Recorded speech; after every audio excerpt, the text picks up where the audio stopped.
नमस्कार दोस्तों, मैं सीए उमेश शर्मा डिस्कस करने वाला हूं एक इम्पॉर्टेंट सर्कुलर 196 जो 17 जुलाई 2023 को 50th जीएसटी काउंसिल के रिकमेंडेशंस के हिसाब से इशू हुआ है। तो ये सर्कुलर क्यों आया है, किस प्रश्न के ऊपर वहां पर अपने को क्लैरिफिकेशन मिल रहा है, ये फटाफट देखते हैं।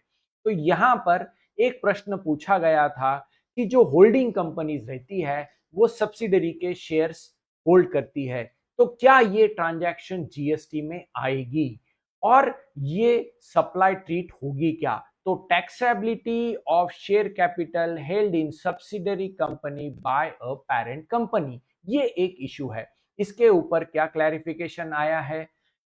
यहां पर ये दिया गया है कि जो भी कंपनी रहती है ये शेयर्स होल्ड करती है सब्सिडरीज के, और ये सप्लाई में आएगा क्या और जीएसटी लगेगा क्या? तो सिक्योरिटीज को डिफाइन किया गया है। जवाब में ये दिया गया कि सिक्योरिटीज को जो डेफिनेशन दी गई है ये ना तो नाइदर गुड्स में आती है ना दो नाइदर सर्विसेज के अंदर आती है। साथ साथ में एक शेड्यूल एंट्री है जो है 997171। यहीं पे थोड़ा सा बवाल है क्योंकि यहां पर दिया है the services provided by a holding company that is holding securities और any other equity interest in companies and enterprises for the purpose of owning a controlling interest।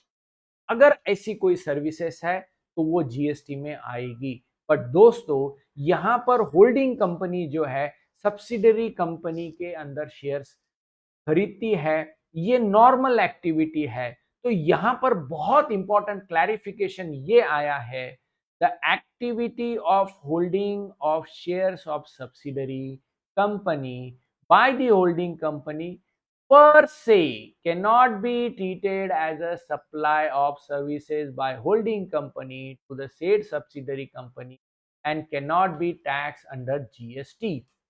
ये बहुत इंपॉर्टेंट क्लैरिफिकेशन आया है और इसके पीछे उन्होंने ये दिया है कि the securities held by the holding companies in the subsidiary companies are neither goods and neither services.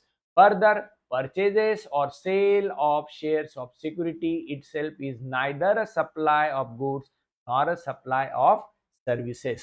तो ये एक इंपॉर्टेंट क्लैरिफिकेशन आया है होल्डिंग कंपनीज और सब्सिडरी कंपनीज के शेयर होल्डिंग के ट्रांजैक्शंस के ऊपर। तो दोस्तों, देखते रहिए कर नीति का यूट्यूब चैनल।